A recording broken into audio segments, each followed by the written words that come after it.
उस डंडी में 33 कोटि देवता आकर विराजमान हो जाते हैं। यहां तक बेलपत्री में वर्णन किया गया महाराज, उस बेलपत्र की कोई साधारण सी महत्वता नहीं हो सकती।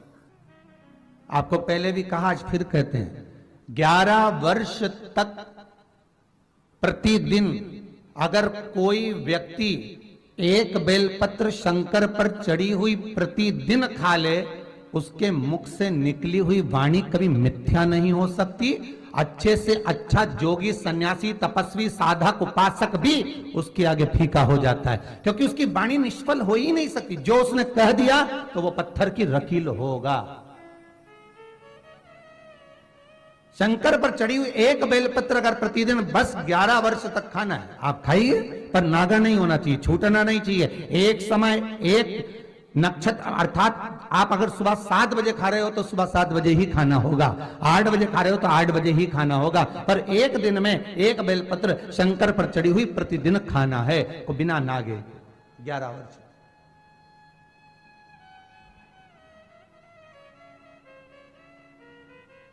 हम क्यों भटके साहब? फिर निवेदन करूंगा, 6 शास्त्र, 4 वेद, 18 पुराण और कई उपनिषद इस भारत की भूमि पर इन हिंदू धर्म के लिए बनाए गए, पर उस हिंदू धर्म को छोड़कर हम जब अन्य धर्म में जाएं तो ये हमारे दुख की बात है, फिर हमारा भाग्य बेकार है। हम क्यों भटके, किस लिए भटके?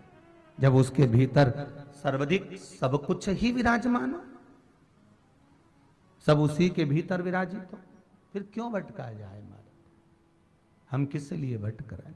शिव महापुराण की कथा कहती है कि इस वेदव्यास जी महाराज कहते हैं कि शंकर की कथा का रस तत्व जब जीव श्रवण करने के लिए बैठता है, यहां तक कहा कि शंकर की कथा को मात्र आप तो यहां बैठकर कुबेर भंडारी के दरबार में आकर कथा का रस तत्व ग्रहण कर रहे हैं।